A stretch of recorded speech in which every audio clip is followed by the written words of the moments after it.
News एफर 24 में आपका स्वागत है और मैं हूं रवि मल्होत्रा।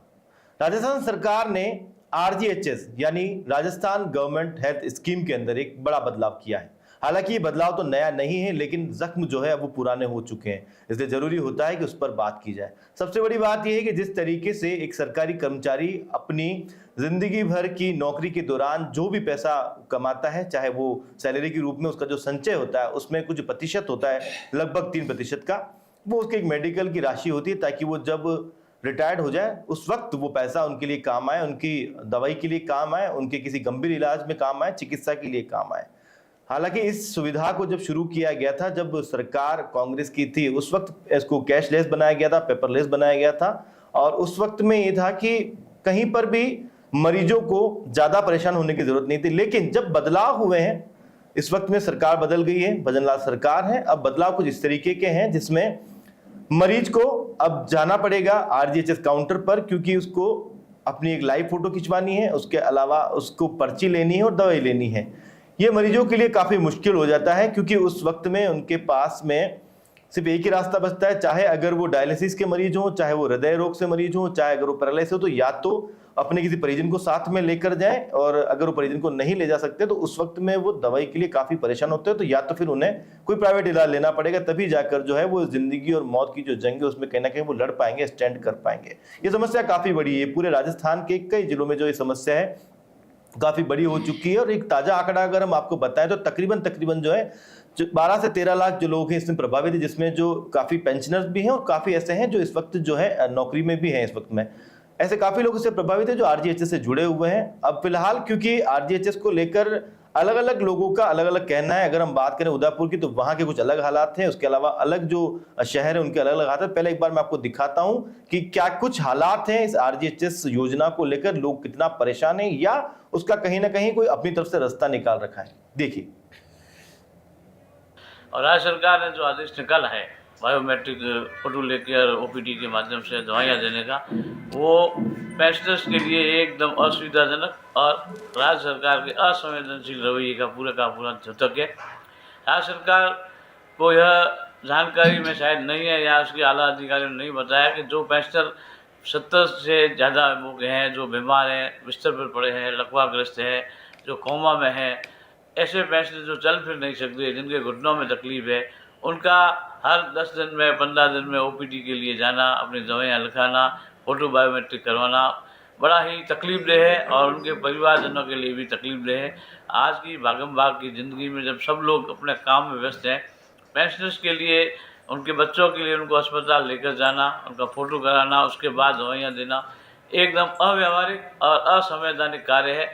और जिस पेंशनर्स ने उम्र भर अपने वेतन में से राशि कटवा कर दवाइयों के लिए राज्य सरकार को फंड उपलब्ध कराया, उसे अपने ही फंड से दवाइयाँ लेने के लिए दर दर भटकना पड़ रहा है, अपमानित होना पड़ रहा है, कई बार तो उससे जिल्लत उठानी पड़ रही है चिकित्सा कर्मियों के माध्यम से, प्राइवेट अस्पतालों के माध्यम से, कि उन्हें कोई भी उनकी सुनता नहीं है। और सबसे विशेषकर ऐसे वृद्ध पेंशनर जो चल फिर नहीं सकते या जिन्हें बोलने में, आने में, जाने में तकलीफ होती है, उनके लिए ये फोटो बायोमेट्रिक सिस्टम पूर्णतः अव्यवहारिक है। राजस्थान की सरकार ने पेंशनरों के लिए आरजीएचएस स्कीम जो लागू कर रखी है, वर्तमान में नए आदेश के तहत इन्होंने फोटो खींचवाने के लिए, ओपीडी पर्ची के लिए फोटो खींचना जरूरी कर दिया है।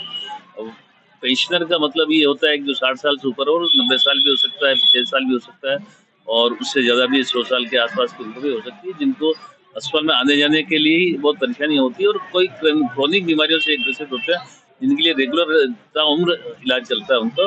तो कई बार क्या है कि जैसे गए पर्ची डॉक्टर को बताना, तो उसके रिश्तेदार जाके पर्ची बना के ले आते, कर जाते और दवाई लिखवा लेते। और अब तो ये है कि अब उनको खुद को फोटो खिंचवाना, तो उसको लाइनों में लगना पड़ेगा, लंबी चौड़ी लाइनों में लगना पड़ता है। इतना पेंशनर के लिए जो उम्र दराज पेंशन है, इनके लिए पॉसिबल नहीं है। आरजीएचएस के अंतर्गत आने वाले जो लाभार्थी हैं, नई गाइडलाइन के अनुसार अगर वो अस्पताल में आते हैं आउटडोर में, तो उनकी स्लिप जब कटवाने आते हैं तो उनको लाइव फोटोग्राफ देने की नई गाइडलाइंस आई है, जिसका पालना किया जा रहा है। और जो वृद्धजन लोग होते हैं जो नहीं आ पाते हैं, तो वो अपना एक आरजीएचएस की बजाय एक ऑफलाइन स्लिप कटा के डॉक्टर उनको वांछित दवाएं लिख देते हैं और वो कोऑपरेटिव स्टोर पर जा करके अपनी SSO ID से अपनी दवाएं लेने का फायदा ले रहे हैं। देखिए हाँ, को अभी कुछ दिन पहले ही राज्य सरकार ने जो ओपीडी प्रिस्क्रिप्शन जो जनरेट होता है उसके लिए 72 ईयर्स की जो एज निर्धारित की थी, क्योंकि कुछ समय पहले ही गाइडलाइन दी थी कि फ़ोटो ओपीडी के टाइम पे कंपलसरी है, यानी कि पेशेंट को आकर के ही वो करना है। और उसके बाद में एक सुधार के तहत 72 ईयर्स दिया था अभी 2 दिन पहले, परंतु कल रात से दोबारा सरकार ने 75 वर्ष कर दिए और 75 वर्ष से ऊपर वालों के लिए छूट है, 75 से नीचे आने वालों के लिए आकर के अपना फोटो आईडी जनरेट करेंगे, दैन ही उसके बाद ही उसका प्रिस्क्रिप्शन जनरेट होगा। यहाँ पे आपने सुना किस तरीके से कि जो जरूरी है कि यहाँ पर जो उम्र का अगर तकाजा देखते हुए सरकार ने इसको 72 से 75 कर दिया, लेकिन क्या इससे फायदा मिल पाएगा? लेकिन इस चर्चा को हम आगे बढ़ाते हैं। मेरे साथ में इस चर्चा पर खास बात करने के लिए हैं कांग्रेस नेता जगदीश राज जी शिमाली है, जो इंटक के नेता हैं। सर, आपका बहुत बहुत स्वागत है न्यूज़ पेपर 24 में इस खास चर्चा पर, जिसमें हम बात करने वाले हैं RGHS में हुए बदलाव को लेकर। मेरे साथ में है डॉक्टर जिनेंद्र जी शास्त्री, जो यहाँ पर भाजपा नेता के रूप में हमारे साथ में है, क्योंकि अब सरकार बीजेपी की है, तो ऐसे में बीजेपी की तरफ से क्या कहना चाहेंगे वो भी हम आपसे सुनेंगे। मेरे साथ में हैं डॉक्टर मुनीष जी अरोड़ा, जो लगातार हमारे साथ कई चर्चाओं में शामिल रहते हैं और खुद जो है इस चीज को मुझे लगता है काफी करीब से जानते हैं कि RGHS में जिस तरीके से जो बदलाव हुए उससे पहले की क्या स्थितियां थी और क्या होना चाहिए, उस पर भी हम इनके साथ में चर्चा करेंगे। मेरे साथ में सबसे खास मेहमान के रूप में है भंवर जी सेठ, अध्यक्ष हैं ये वरिष्ठ नागरिक संस्थान राजस्थान और उसका प्रतिनिधित्व करते हैं। ऐसे में इनसे जो बात होगी वो काफ़ी खास होगी और मुझे लगता है कि ये बताएंगे कि किस तरीके से जो है पूरे राजस्थान में, अगर बात करें पेंशनर जो भोगी हैं, उनके जो RGHS के जो उनके लाभ उनको मिल पा रहे नहीं मिल पा रहे हैं, वो यहाँ पर परेशान हो रहे हैं। सबसे पहले मैं चाहूँगा कि एक बार इस पर थोड़ा सा और प्रकाश डालने के लिए जो है भंवर जी सेठ जो है वो हमारे साथ में। भंवर जी, आप मुझे बताएं कि ये जिस तरीके से जो है सरकार ने इस गाइडलाइन को बदला है, इसको बदलने के बाद में कितना जो है मुश्किल हो गया है यहाँ पर मरीजों के लिए, खास तौर से क्योंकि जब उनका संचय किया हुआ पैसा है उसके बाद में अब उन्हीं को इस तरीके से लाइन में लगना, वो भी तब लगना है जब वो मरीज के रूप में वहां पर जा रहे हैं, या तो वो व्हील चेयर पर जा रहे हैं, या फिर अगर उनके परिजन उनके साथ में हो तो या तो उनको पकड़कर वहां खड़े हुए हैं, और इस तरह की स्थिति आ जाती है। कैसे देखते हैं आप? राजस्थान सरकार ने अभी जो नई गाइडलाइंस जारी की है उसके अंतर्गत हमारे जो सीनियर सिटीजन्स हैं, ख़ासतौर से पेंशनर्स, उनको अपने उपचार के लिए पहले हॉस्पिटल में जाना अनिवार्य किया गया है और उसको 3 स्टेप्स पार करनी पड़ती है। पहले वो जाकर के अपना रजिस्ट्रेशन करवाएंगे और रजिस्ट्रेशन के वहाँ पर वो लाइन लेती है, उसके बाद उसको डॉक्टर्स की लाइन में खड़ा रहना पड़ता है और उसके बाद में उस पर्ची को अपलोड कराना पड़ता है। अपलोड कराने के बाद में भी उसकी समस्या का समाधान नहीं था, उसके बाद में उसको किसी न किसी दुकानदार के वहाँ जाकर के, और अगर आप उसी हॉस्पिटल से दवाई लेते हैं तो वहाँ तो बहुत लंबी लाइन लगती है, तो वहाँ पर भी उसको लाइन में खड़े रह करके दवा को प्राप्त करना है। तो एक बहुत बड़ा एक लंबा प्रोसीजर है। अभी हाल ही में गवर्नमेंट ने कहा है कि जो सभी पेंशनर्स को डॉक्टर के सामने स्वयं उपस्थित होना पड़ेगा। मैं आपको जानकारी दे दूं कि सारे हिंदुस्तान का अगर सर्वे करो आप, तो कम से कम 50 से 57% ऐसे वरिष्ठ नागरिक हैं जो अभी घर पर अकेले हैं। वो एक बार हॉस्पिटल में जाकर के जब अपना उपचार करवा लेते हैं तो उनको पता है कि जैसे अगर वो डायबिटीज़ का मरीज़ है या कोई ब्लड प्रेशर का मरीज़ है या किसी प्रकार की बीमारी है, तो एक बार ओल्ड एज में बीमारी लग जाती है तो उसको लंबे समय तक उसको उपचार लाइफ लॉन्ग लेना पड़ता है। जैसे प्रोस्टेट की बीमारी है, ऐसी बीमारी है तो उसको ज़िंदगी भर दवाई खानी है, बीपी में भी उसको ज़िंदगी भर दवाई खानी है। तो ऐसे में और हमको दवाई देने का जो सिलसिला है कि वो हमको 1 महीने की दवाई देते हैं, यानी हर 30वें दिन आपको हॉस्पिटल में जाना पड़ेगा। तो वो जो लोग बेड पे हैं, ऑन बेड हैं, जो बिल्कुल जा नहीं सकते, तो उन लोगों के लिए पिछले दिनों में जब से ये आदेश आया तब से भारी परेशानी हो गई है। मैं चूँकि पेंशनर समाज को भी देखता हूँ तो मेरे पास रोज़ टेलीफोन आते हैं कि साहब हम क्या करें, दवाई कहाँ से प्राप्त करें, हमको हॉस्पिटल्स के द्वारा दवाई प्राप्त नहीं हो रही है। तो इस प्रकार की जो समस्याएं जो पहले नहीं थी वो अननेसेसरी ये समस्याएं पैदा हो गई है। पहले आराम से लोगों को दवाई मिलती थी, अब ये एक तरह से ये समझें कि ये एक तरह से अविश्वास जो है हमारे वरिष्ठ नागरिकों के ऊपर और पेंशनर के ऊपर किया जा रहा है कि उनकी जगह कोई फर्जी दवाई लिखवा देते हैं या अपने नाम से दूसरे के नाम पे दवाई लिखवा देते हैं। तो उसके लिए बिल्कुल उसमें हमारा जो ये कार्ड RGHS कार्ड बना हुआ है उसमें हमारा फोटो लगा हुआ है। उस फोटो के आधार के ऊपर हमारा अगर बच्चा या कोई भी हमारा परिचित अगर जाता है तो वो फोटो दिखाता है और उसी फोटो के आधार के ऊपर दवाई लिखने का प्रोविजन है। वो फोटो उसमें हर समय उनके सिस्टम के ऊपर दिखाई देता है। तो ऐसा कोई कारण मुझे नज़र नहीं आता जिसके कारण ये परेशानी पैदा हुई है। और उसके कारण जो गंभीर रोगों से पीड़ित है, मरीज हैं और जिनके घर जो अकेले रहते हैं उनको ले जाने में बहुत तकलीफ आ रही है और इस समस्या का तुरंत समाधान होना आवश्यक है। बिल्कुल, मैं इस मामले को लेकर जो है आगे बढ़ता हूं और अब मैं बात करना चाहूंगा यहाँ पर डॉक्टर मुनीष जी अरोड़ा हमारे साथ में है, वरिष्ठ पत्रकार। मुनीष जी, ये मामला जिस तरीके से अभी पंवर जी यहाँ बता रहे हैं कि बदलाव के बाद में जहाँ दवा मिलनी चाहिए थी उसकी जगह दर्द और ज्यादा बढ़ गया है, आपका क्या कहना है इस मामले को लेकर? देखिए रवि भाई, भंवर जी इस चीज़ को अच्छी तरह समझते हैं और उस दर्द को जानते हैं, उससे भुगत रहे हैं, क्योंकि इनके पास सारे वरिष्ठ नागरिक आते हैं, वरिष्ठ पेंशनर आते हैं, वो उन समस्याओं को बहुत अच्छे से जान रहे हैं। मैं थोड़ा सा इसमें बैक में जाना चाहूँगा, क्योंकि सरकार ने ऐसा मुद्दा क्यों उठाया, ऐसा कदम क्यों उठाया, क्योंकि अभी हमने रिसेंटली ऐसे कई केसेस देखे हैं जहाँ पे गवर्नमेंट एम्प्लॉयज़ ने या पेंशनर्स के कुछ लोगों ने फर्जीवाड़ा किया और दवाइयाँ उठाई, मगर उसकी सज़ा सारे समाज को मिले, सारे पेंशनर्स को मिले, ये बहुत गलत हो रहा है।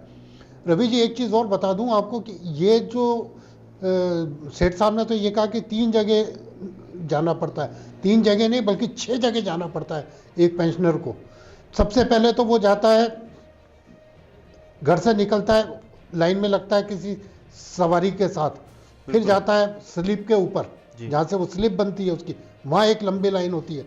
उसके बाद फिर वो डॉक्टर के यहाँ 9 बजे बैठे तो 10-11 बजे तक नंबर, फिर कोई एक जांच लिख दी तो वो जांच कराने जाए, फिर 2 बजे बाद वापस जांच से वापस नंबर आए, फिर डॉक्टर के पास जाए, फिर डॉक्टर उस पर दवाई लिखे, फिर दवा लेने वाले स्थान पर जाए, फिर वहाँ से वो लेके आए।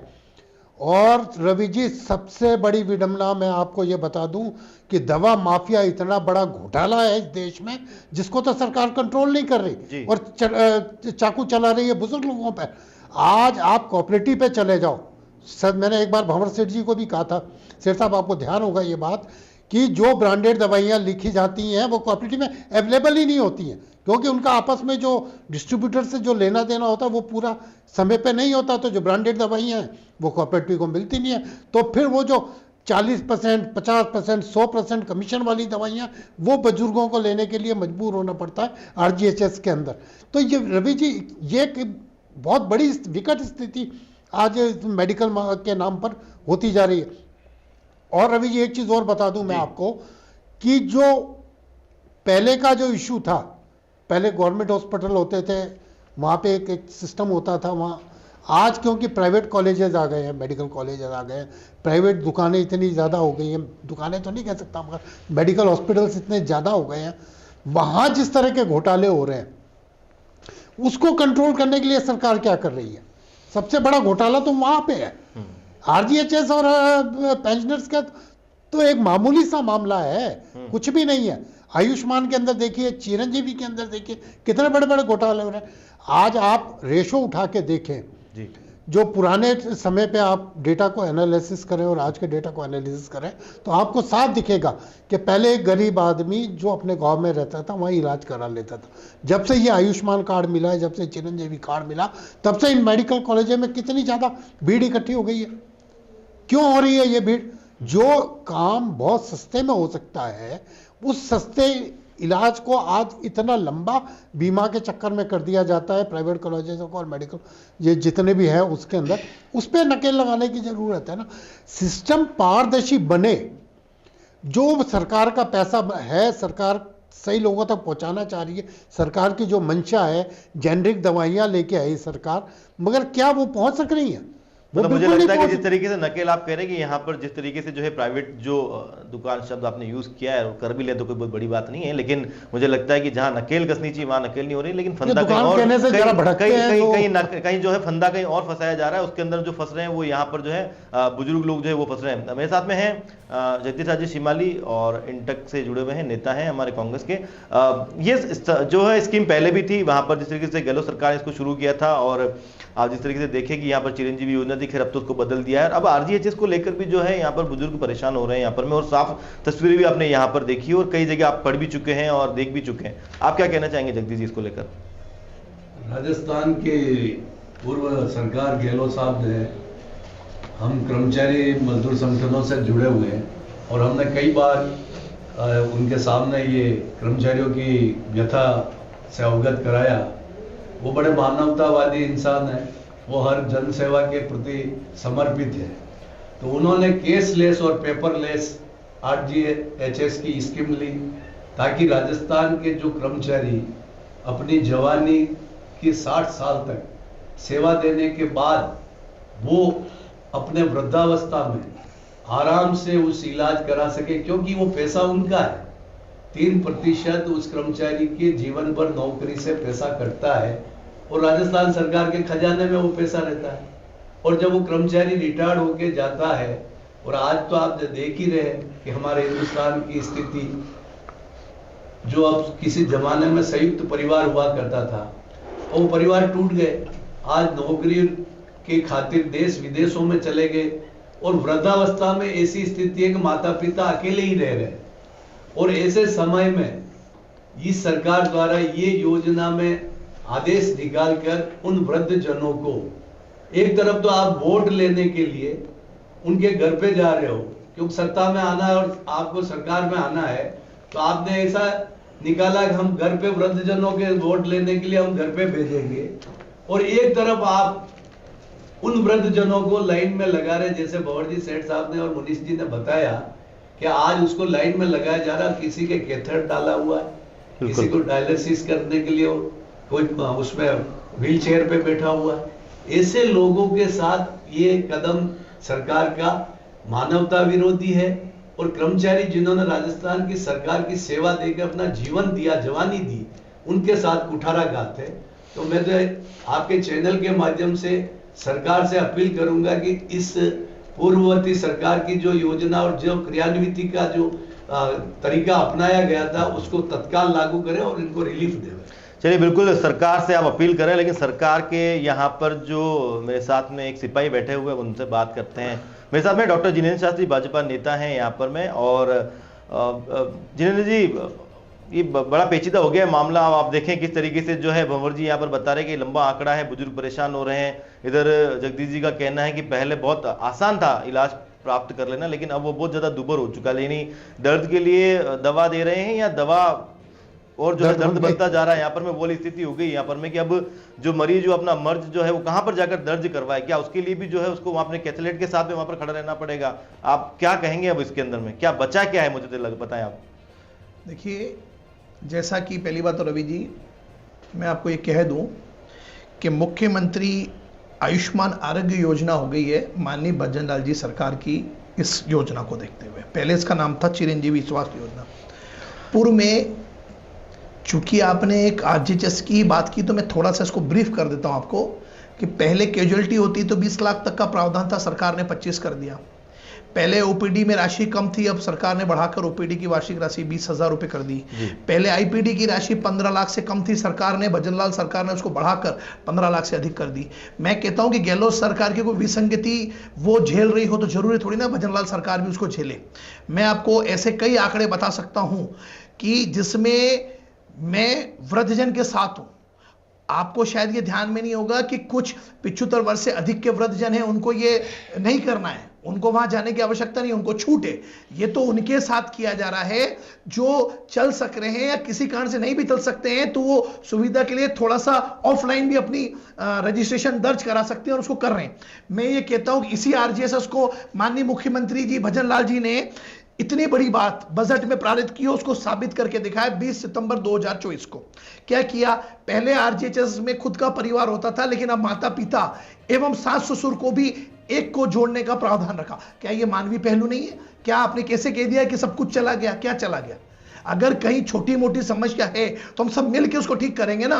इसका मतलब ये तो नहीं है कि आप ये कह दो कि पूरी की पूरी सरकार ही कूड़े में चल रही, ऐसा नहीं है। सरकार ने कई चीजें ठीक की, और ठीक के अलावा आरजीएचएस में ही भंवर जी को पूछिए, वरिष्ठ है, मेरे बड़े भाई हैं, ये बताएंगे कि उस आरजीएसएस योजना में अपने माता पिता या सास ससुर को जोड़ना, क्या आपको नहीं लगता है मानवीयता का बहुत बड़ा पहलू है? जिस पत्नी को ब्याह करके, जिस बहू को ब्याह करके बेटा लाया है, अगर उसके सास ससुरिया जुड़ते हैं तो मेरे हिसाब से मुख्यमंत्री जी की स्वागत करने वाली ये योजना है। और मैं आपको बता दूं कि ऐसी कई घटनाएं, सैकड़ों घटनाएं ऐसी हुई है। सरकार संवेदनशील है। मुख्यमंत्री जी के लिए मैं ये बात कतई स्वीकार नहीं करता हूं, जो व्यक्ति ठंड में, व्यक्तियों को ठंड में देखकर खुद मैदान में उतरकर और उसको कंबल दे रहा होगा, यानी वो कहीं ना कहीं मरीजों के प्रति, वरिष्ठ नागरिकों के प्रति और राजस्थान की जनता के प्रति वो कटिबद्ध है। ये बात बिल्कुल ठीक है। आप कितना तारुफ रखते हैं इस बात से जो जिनेंद्र जी यहाँ पर बोल रहे हैं कि क्या सरकार वाकई में इतना कटिबद्ध है कि कंबल बांट रही है और सरकार ने जो है यहाँ पर जो परिजन थे उनको आरजीएचएस में शामिल कर दिया, लेकिन समस्या तो ये है कि काउंटर पर एक बुजुर्ग खड़ा है जो व्हील चेयर पर है। जिनेंद्र जी जो बात कह रहे हैं तो वो अपने हिसाब से, उनके हिसाब से भी बात सही है, लेकिन जिनेंद्र जी बात ये नहीं है। बात ये है कि हमको ये जो कुछ प्राप्त हो रहा है ये हमारे हक के अंतर्गत प्राप्त हो रहा है। ये हम कोई भीख के रूप में नहीं ले रहे हैं। ये हमने 70s से हमने अपना जीवन भर इसका पैसा कटवाया। उस समय हम बीमार नहीं होते थे, उस समय हम स्वस्थ थे, नौकरी में थे। 60 वर्ष की उम्र के बाद में जब हमको दवाइयों की ज़रूरत पड़ी, 60 या 65 वर्ष के बाद में आदमी को डायबिटीज़ हो जाती है, आदमी को ब्लड प्रेशर हो जाता है, तो उनको ये दवाइयों की ज़रूरत पड़ती है।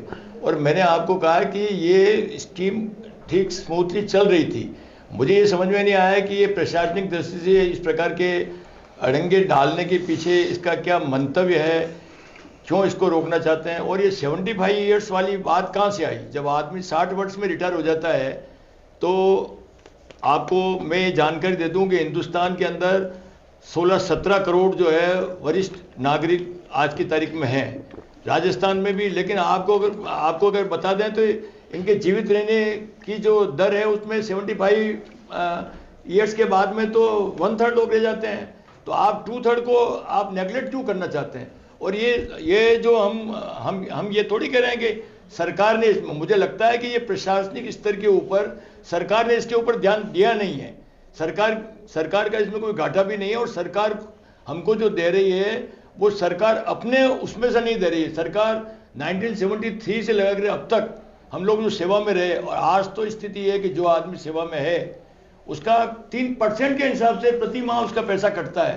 तो ये हम सरकार को इसमें मदद कर रहे हैं। सरकार वैसे भी चिरंजीवी योजना चला रही है, जिनका कोई कंट्रीब्यूशन नहीं है उनको भी तो ये इलाज दे रही है। तो हम जो गवर्नमेंट सर्वेंट हैं, जो पेंशनर्स हैं, उनका कंट्रीब्यूशन हमने सरकार में दिया है। तो भजन लाल जी अच्छा काम कर रहे हैं। हम ये नहीं कह रहे कि भजन लाल जी खराब काम कर रहे हैं, लेकिन मुझे लगता है कि भजन लाल जी को डार्क में रखा गया है और गवर्नमेंट सर्वेंट को जो सुविधा हमको प्राप्त थी उस सुविधा को दूर करने का जो प्रयास किया जा रहा है वो सरकार के लिए भी मेरी दृष्टि में ठीक नहीं है। और बुजुर्ग अगर परेशान होगा और बुजुर्ग अगर हॉस्पिटल में जा नहीं सकेगा, आपने कहा 75 के आदेश तो कल परसों के अखबारों की खबर है, कुछ समय पहले आए, बिल्कुल। हमको अभी तक आदेश भी प्राप्त नहीं हुआ, अभी तक असमंजस की स्थिति बनी हुई है।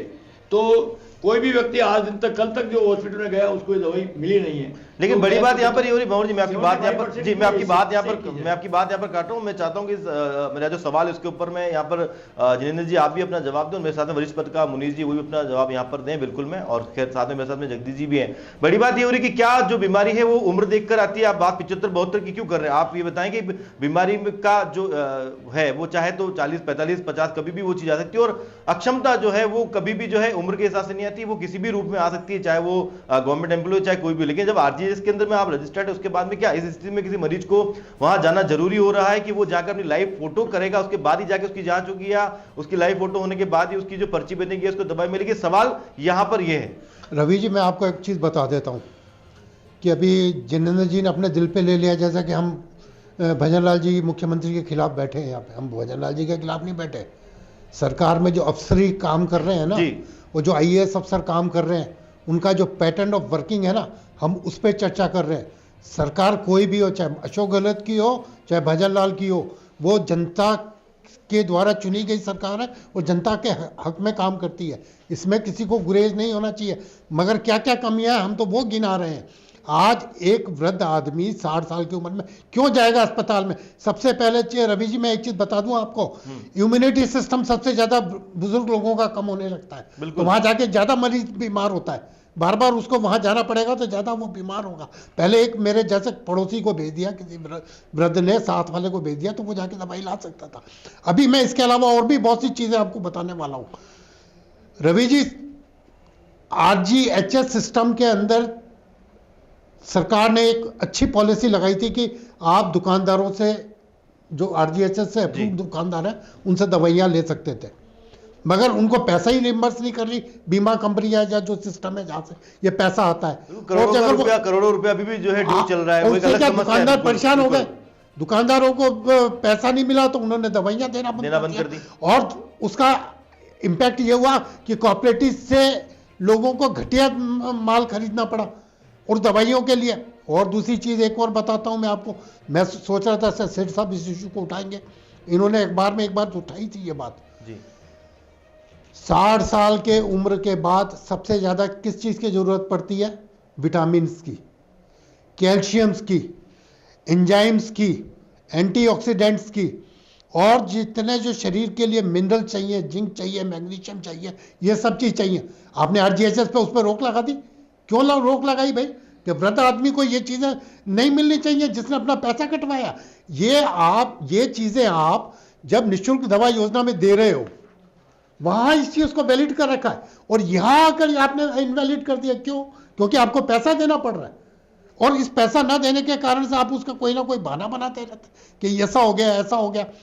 और रवि जी एक चीज और बता दूं, जितने प्राइवेट हॉस्पिटल्स हैं या मेडिकल कॉलेज है प्राइवेट वाले, और गवर्नमेंट कॉलेज है, गवर्नमेंट हॉस्पिटल्स हैं या गवर्नमेंट, इनमें वर्किंग स्टाइल का डिफरेंस है। इस बात को आपको मानना पड़ेगा। मेडिकल माफिया पे कंट्रोल लगाने की जरूरत है। वो ही विटामिन की गोली 2 पैसे में भी मिलती है, और वो ही विटामिन की गोली 100 रुपए में मिल रही है, और RGHS में वो दवाइयां लिखी जा रही हैं जो हमें कोऑपरेटिव से लेनी पड़ती हैं। आज सबसे बड़ा घोटाला तो ये है। आप जिस घोटाले की बात कर रहे हैं वो तो कुछ भी घोटाला नहीं है।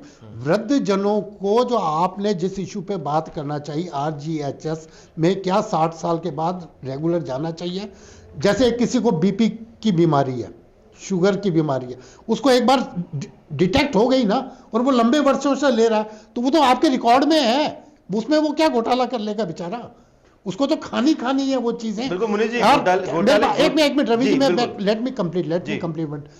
कैंसर की दवाइयां हुई, आपके यूरिन प्रॉब्लम्स की, प्रोस्टेट की हुई, लीवर की बीमारियां हुई, स्टमक की जो बीमारियां हैं, ये सब चीजें अगर वृद्धावस्था के साथ जनित जो बीमारियां अगर वो होती हैं तो उसमें कोई घोटाला हो नहीं सकता।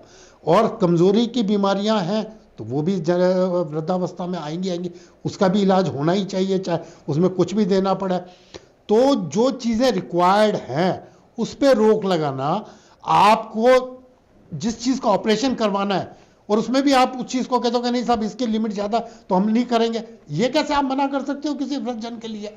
क्या वो अब वापस बुढ़ापे में अपनी सेविंग में से पैसा निकालेगा?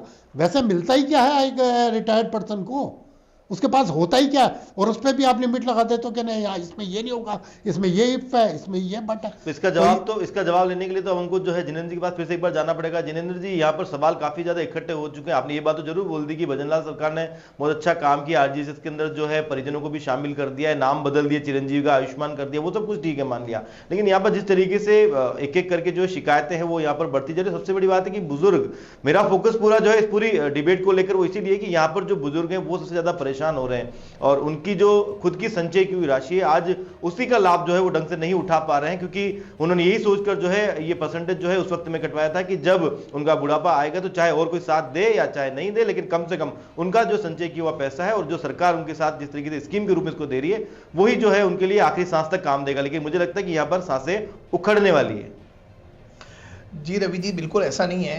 जैसे भाई मुनीर जी ने कहा कि कोई कैंसर का व्यक्ति अगर उसकी दवाई चल रही है तो कौन कह रहा है कि उसकी कैंसर की दवाई को रोक कहाँ लगाई? मुझे बताओ, आप मेरे साथ चलो, मैं पूरे राजस्थान के आपदा रात के बात सुनिए मुनीष जी, मेरी बात सुनो, आप मेरी बात को सुनो, आप बोले तो आपने कहा रोक लगाई, मैं तुम्हें नाम लेके बोल रहा हूँ, विटामिन बंद है, कैल्शियम बंद है। बात सुनिए, मेरा ये कहना है कि जिन दवाई को कोई व्यक्ति कंटिन्यू ले रहा है, देखो आपको समझना पड़ेगा, मैं भी आपके जैसा ही एक व्यक्ति हूं। अगर मेरे पास एक कमल खड़ा हो गया इसका मतलब मैं जनता से बड़ा नहीं हो गया।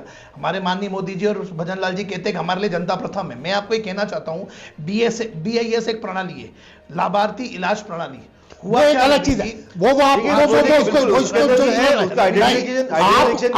दो चीजों को मिक्स कर रहे हो, दो चीजों को मिक्स कर रहे हो आप। BIS आप आइडेंटिफिकेशन है, भंवर जी ने साफ कह दिया हमारे पास कार्ड है, हम पहले से दवाई ले रहे हैं, तो जब कार्ड है तो इसके बाद अलग से वापस BIS के नाम पर ये बोलना कि ये सजा किसके लिए दे रहे हो? या फिर जो डे केयर है, आज भंवर जी के कार्ड है, जितेंद्र जी एक सेकंड, आज आपके नाम का कार्ड है, उस पे नाम लिखे हैं परिवार के 5 लोगों के। नहीं, सुनिए, ओनली पेंशनर्स या विडो डॉटर या जो ऐसा अपंग औलाद है उसकी, बता दूं, ऐसी कई बार साठगांठ हुई हॉस्पिटल की, डॉक्टर की और मेडिकल स्टोर की। बात तो वही बात तो वही मेडिकल माफिया की यहाँ पर, बुजुर्गों की कहाँ? तो मैं वही कह रहा हूं ना, जो माफियागिरी हो रही है उस माफियागिरी में पेंशनर भी तो कहीं ना कहीं लिप्त हुआ होगा ना, उसके कार्ड का दुरुपयोग होगा। कैसे आप कह सकते हैं? अगर एक आदमी गुनाह करता है, कहीं ना कहीं घटना है ना, ये घटना तो गलत स्टेटमेंट है। आप उसको दिखाओ और देखने के, सुनिए करके बोलो, जो BIS बना है यानी लाभार्थी इलाज प्रणाली जो बनी है, उसमें कहीं ना कहीं कुछ तो घोटाला हुआ होगा ना। नहीं, सरकार को कहां से घोटाला हुआ? कुछ तो हुआ होगा ना। नहीं, आप बताएं, आखिर ये BIS का नाम लेकर जिस तरीके से चीज की जा रही है कि क्या वाकई में जो है बुजुर्गों के इतना जो अविश्वास हो गया सरकार जो इतना अविश्वास करती है कि उसके लिए उनको ये अलग अलग चीजों में जो है घुमाया जा रहा है? आपने गलत ढंग से प्रेजेंट किया। मैं आपको मोटी बात जी बताइए। ये मेडिकल माफिया वाली जो बात अभी सबने कही है, उसमें हकीकत ये है कि एक ब्लड प्रेशर की गोली है जिसको डॉक्टर लिखता है, वो गोली जेनरिक में 2 रुपए मिलती है, वही गोली मार्केट में 10 रुपए मिलती है, और वही बड़े स्टोर के ऊपर वही गोली 20 रुपए मिलती है। बिल्कुल, नेम ब्रांड उसका एक है, लेकिन उसके कंटेंट का अलग अलग नाम करके, उसको अलग अलग नामकरण करके 90% स्थिति यह है कि डॉक्टर जो दवाई लिखता है वो कोई भी मेडिकल स्टोर पे भी दवाई नहीं मिलती है, और वो दवाई आपको कोऑपरेटिव स्टोर के ऊपर भी नहीं मिलेगी। उसके फॉर्मूले के आधार पर उसका जो फॉर्मूला है उसके आधार के ऊपर निर्धारित करके और मेडिकल स्टोर वाला वो दवाई देता है, क्योंकि डॉक्टर को ही पता होता है कि कौन से स्टोर पर जाकर मिलेगी। आपसे कुछ ऐसे जैसे कैंसर के इंजेक्शन है तो उनको हर महीने कैंसर के इंजेक्शन लगवाने पड़ते हैं, तो बीच में एक समस्या आ गई थी कि कैंसर के इंजेक्शन देना बंद कर दिया। फिर मैंने गवर्नमेंट से बहुत सी दवाइयां बंद की है। हाँ, बहुत सी दवाइयां बंद कर दी हैं। हमने उनको कहा गवर्नमेंट को, भाई कि डॉक्टर हम ये कहते हैं हम डॉक्टर नहीं है, डॉक्टर ने अगर कहा कि हमको हर महीने इंजेक्शन लगना है तो ये हमारा राइट है, तो जो डॉक्टर लिखता है वो हमको दवाई उपलब्ध की जाए। वो जेनरिक लिखता है या ब्रांडेड लिखता है या कैसे लिखता है, ये हमारा विषय नहीं है। हमारी जो बीमारी को देखकर जो डॉक्टर लिखता है, अगर कहीं चोरी हो रही है और डॉक्टर उसके लिए जिम्मेदार है या मेडिकल स्टोर जिम्मेदार है, तो उसके लिए उसका भुगतान जो है ये पेंशनर क्यों भुगते हैं? बिल्कुल, दिस इज द प्रॉब्लम। हमारी प्रॉब्लम तो यह है कि हम जिस बीमारी से पीड़ित हैं उस बीमारी की जो दवाई हमको मिल जाएगी वो हम खाने को तैयार हैं, लेकिन वो दवाई हमको उपलब्ध होनी चाहिए। हमारे को जांच की जो बात अभी ये विटामिन वगैरह गवर्नमेंट ने एंटीऑक्सीडेंट, विटामिन, कैल्शियम सब बंद कर दिया, सब बंद कर दी थी गवर्नमेंट ने। अभी गवर्नमेंट ने एक आदेश निकाला है वापस कि इन दवाइयों को शुरू की जाए। आज ही मेरे पास GBI जो अस्पताल से टेलीफोन आया कि साहब हमको ये दवाएं शुरू करनी है, लेकिन हमारे को उसमें कंडीशन डाल दी कि आप पर्टिकुलर बीमारी के अंदर ही ये दवाएं लिख सकते हैं, जबकि हर बुजुर्ग आदमी को कैल्शियम की जरूरत पड़ती है। बिल्कुल। तो मेरे कहने का तात्पर्य है कि इसमें सरकार के जो प्रतिनिधि हैं, सरकार के जो विचारधारा के जो लोग हैं, उसमें से कुछ एक्सपर्ट लोगों की एक टीम बना करके इसमें जो कुछ भी त्रुटियां हो रही है उसको सुधारने की आवश्यकता है।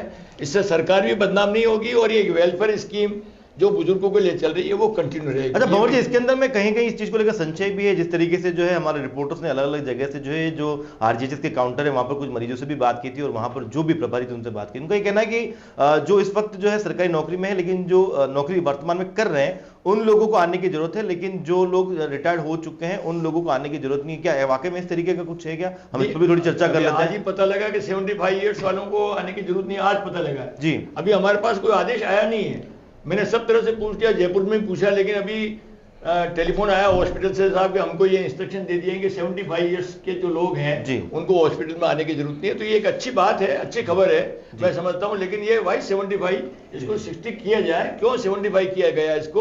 और आपके बेईमानी हो रही है, चोरी हो रही है, तो उसको पकड़ने के लिए आप डॉक्टर को जिम्मेदार ठहराओ ना। आप डॉक्टर के पास जो मरीज जा रहा है, डॉक्टर तो उसको पहचानता है, हर महीने उसके बाद मरीज जाता है, उसकी मरीज की जगह अगर दूसरे की मरीज की दवाई डॉक्टर अगर लिखता है तो वो डॉक्टर भी रिस्पॉन्सिबल है, रवि जी दुकानदार देता है वो भी रिस्पॉन्सिबल है। रवि जी एक लोगों को भी रिस्पॉन्सिबल ठहराओ आप। रवि जी एक चीज और बता दूं, सब कहना भूल गए, एक नया रूल आ गया कि अगर आपको कोई जांचें करानी है प्राइवेट हॉस्पिटल्स में या कहीं भी, तो उसके लिए आपको 24 घंटे भर्ती रहना जरूरी है।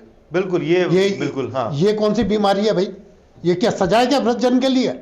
क्यों वो 24 घंटे भर्ती रहे?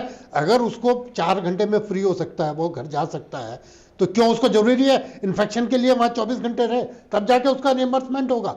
वो जब तक उसको क्लियरेंस नहीं मिलती है उसको हॉस्पिटल में टिका रहना पड़ता है। हाँ, तो ये जो 24 घंटे कम से कम है उसका, तो वो 24 एक रात नहीं रहेगा तो वो क्लियरेंस नहीं आएगी। तो इसका मतलब ये क्या तरीका? ये तो गठजोड़ हो गया, माफिया गठजोड़ हो गया सरकार और सरकारी कंपनियों का। ये क्या मजाक है? इसका समाधान जिन्हें चर्चा में एक और नई चीज जुड़ चुकी है, जिन्हें चर्चा में नहीं आएगी, वो भले आधे घंटे में आंख का ऑपरेशन हो जाए उसका, लेकिन वो अपने घर नहीं जा सकता जब तक उसकी क्लियरेंस नहीं आएगी, तब तक डॉक्टर जो है उसको छुट्टी नहीं देगा। अब ये क्या बीमारी है? तो उनका पेमेंट नहीं होगा, तो ये समस्या है, तो इसका समाधान हो सकता है। ये कोई बहुत बड़ी समस्या नहीं है। नहीं 24 घंटे रुकना तो बहुत बड़ी सजा है सर। नहीं समस्या है 24 घंटे रुकना किसी मरीज को, वृद्धजन को, सरकार बहुत बड़ी समस्या है ये। नहीं मैं समस्या हमारी है, पेंशनर की समस्या है, पेंशनर के लिए समस्या है। सरकार की कोई समस्या सरकार ने तो समस्या खड़ी की है, सरकार को इसका निराकरण करना चाहिए। सरकार तो समस्याएं खड़ी कर रही है वृद्धजनों के लिए, बुजुर्गों के लिए। और जैनेंद्र जी को मैं कहना चाहता हूँ कि 26 तारीख को गणतंत्र दिवस मनाने मुख्यमंत्री जी यहाँ आ रहे हैं, तो इन वृद्धजनों का आशीर्वाद लेने के लिए ये पहले ही सारे आदेश में संशोधन करके घोषणा कर दे, ताकि बहुत अच्छा संदेश जाए। लोगों ने बड़ी उम्मीदें पाली थी आपसे कि डबल इंजन की सरकार आएगी, अशोक गहलोत जी की सिंगल इंजन की सरकार तो सिंगल दे रही है, ये डबल देगी, डबल सुविधा मिलेगी। और भाई जो दे रही थी सिंगल इंजन की सरकार जो सुविधा, उसमें तुम ऐसे आदेश डाल के कैसे भी करके उन लोगों को वंचित किया जा रहा है जिन लोगों ने इस प्रदेश के कोष में अपना पैसा जमा कराया। कुछ कहना चाह रहे हैं? बोलिए जिनेंद्र जी। हमको आपको राजनीति से ऊपर उठकर जो गलत हुआ है, बिल्कुल वाकई में ये राजनीति से जुड़ा मुद्दा नहीं होना चाहिए, क्योंकि गलत गया है उसमें सुधार करना चाहिए। वैसे आपकी जानकारी में बता दूं जगदीश जी साहब, जैसे मुनीश जी भाई साहब कह रहे हैं कि पेशेंट एडमिट नहीं रहना चाहिए, तो ये प्रावधान हमारा किया हुआ नहीं है, ये गहलोत सरकार ही गंदगी कर गई। और अगर इस प्रकार की विसंगति है तो इसको बिल्कुल सरकार को वहां पहुंचाएंगे और उस तक गहलोत सरकार कर गई है। सजा तो आदमी भुगत रहा है। या तो एक काम करो, आप ही सब बोल लो, फिर मैं बोल लेता हूं, पहले आप बोल लो। नहीं आप बोलो ना, क्योंकि गहलोत सरकार कर गई है। रखो आप इतने भी आपको, मुझे लग रहा है शायद दिल पे आपने ले ली। नहीं मेरे तो दिल पे नहीं लगी है, मगर एक बात सुनो, वृद्धों की समस्या मुझे लग रहा है, आप सुनिए, दिल पे लेने की बात नहीं है, आप दिल पे प्रॉब्लम है। मैं तो स्पष्ट कर रहा हूं ना भाई साहब, अब मेरे पास कोई जादू की छड़ी दोगे, आप बात सुनिए, आप बोलने नहीं दोगे तो आप बोल लो। मैं जब मुनीश जी ने बोला तो मैं सुन रहा था। बोलिए। आपने मुझे बोला कि बैजनलाल सरकार के खिलाफ शास्त्री जी ने मन से ले लिया। अरे मन से क्यों नहीं लूंगा, मैं दिल से लूंगा, तन से लूंगा। मेरी सरकार है, हमने उस पर सींचा है, और सरकार की कोई विषय होगा तो सरकार तक हम पहुंचाएंगे, तो बोलने तो दो आप। आपने अपना विषय रख दिया तो वन वे क्यों चल रहे हो?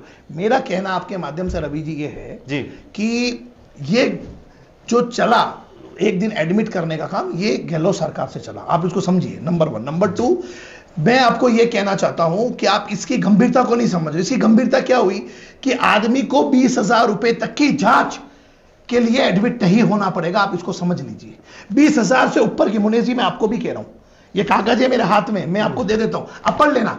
20,000 तक की जांच के लिए उसको एडमिट नहीं होना पड़ेगा, उसको 24 घंटे नहीं रुकना। उसके ऊपर कुछ हुआ तो उसको वहां पे जांच करना पड़ेगा। हो सकता है कोई ऐसी कैंसर की गांठ निकल जो जिसका इलाज ज्यादा है, तो क्या करेंगे? उसके लिए कुछ समय लगेगा, प्रशासन को भी लगेगा, अस्पताल प्रशासन को भी लगेगा, मरीज को भी लगेगा। मेरे हाथ पे कागज है, 20,000 तक की जिम्मेदारी सरकार ने कहा है आप कराए, कोई एडमिट होने की जरूरत नहीं। लेकिन मेरे बड़े भाई, अगर 20,000 से ऊपर का है तो सरकार को करना पड़ेगा।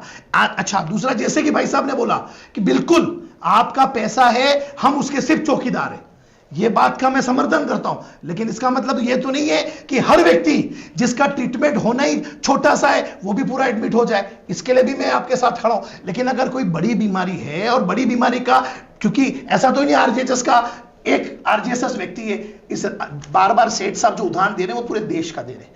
मैं देश की बात नहीं करूंगा, मैं राजस्थान की बात करूंगा, क्योंकि मुख्यमंत्री आरोग्य योजना राजस्थान में भजन लाल जी सरकार में दर्ज है। तो यहां पर जितने भी मरीज हैं, अगर वो सभी मरीज 20,000 से अधिक के दायरे में आ रहे हैं, तो उसके लिए जो प्रोसेस होगा बाबूजी वो तो करना ही पड़ेगा ना। अगर कोई व्यक्ति, मैं एक बात बताऊं, जो जो देखी वीतराग ने, सो सो होसी वीरा रे, अनहोनी होसी नहीं, काय होत अधीरा रे। ये पंक्ति में उन लोगों के लिए देना चाहता हूं जो वास्तविकता में आयु लिखा कर लाए, उतना तो होगा। अगर बात सुनिए ना भाई साहब, अगर मेरा ये कहना है, अगर जांचों में 20,000 से अधिक का टारगेट है तो जो प्रोसेस है वो करना पड़ेगा। इसलिए करना पड़ेगा कि ऐसा तो नहीं है कि सरकारी बदमाशी कर रही हो और उस मरीज को पता ही नहीं है, तो कहीं ना कहीं जांच तो करनी पड़ेगी ना।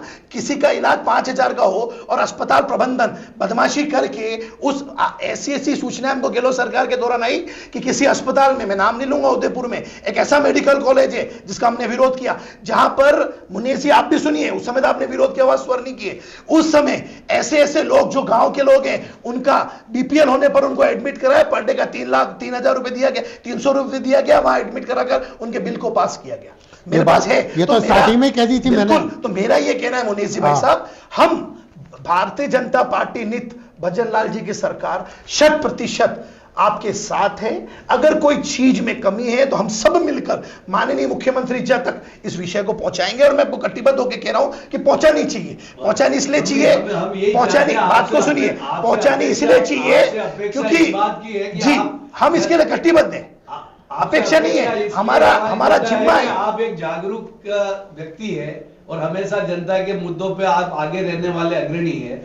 गहलोत साहब की सरकार ने जब पेपरलेस और केसलेस स्कीम लाए और उसमें अच्छी चीजें थी, उसको तो अपन बुरी बता दे और दूसरों की सब चीजें उनके ऊपर डाल दे, ये नहीं होता है। आप उस सीनियर आदमी को आप लाइन में खड़ना, 60 साल का सेवानिवृत्त होने वाला पेंशनर का उसका राइट है, क्यों 75 साल और क्यों 75 साल? बिल्कुल ऐसा है। आप क्यों करना चाह रहे हैं? मेरी बात को सुनिए, इसलिए करना चाह रहे हैं। मेरी बात सुनिए आप, भाई साहब जगदीश जी बताओ, इसलिए क्योंकि आप और मैं हत्या नहीं करेंगे। आप बोले, मैं बोला, तो उसको करने की कोई जरूरत नहीं। आप जब चुनाव के समय सीनियर आदमी का वोट लेने के लिए आप उसके घर पे जाते हैं और वोट लेने के बाद सत्ता में आने के बाद उसी सीनियर आदमी को आप लाइन में लगाते हैं, जो 3 नहीं 6 जगह लाइन में लगता है, ये मानवता के विरुद्ध है। और इसके लिए मैं पहले कर्मचारी नेता हूं, मैं कांग्रेस नेता बाद में, मैं इन टक्का देता हूं, मैंने कर्मचारी, मैं एक उदाहरण देना चाहता हूं। अशोक जी गहलोत साहब के समय में ओपीएस स्कीम लेके आए थे और उसमें हमारा आरएसएमएम और डेयरी फेडरेशन वंचित हो गया।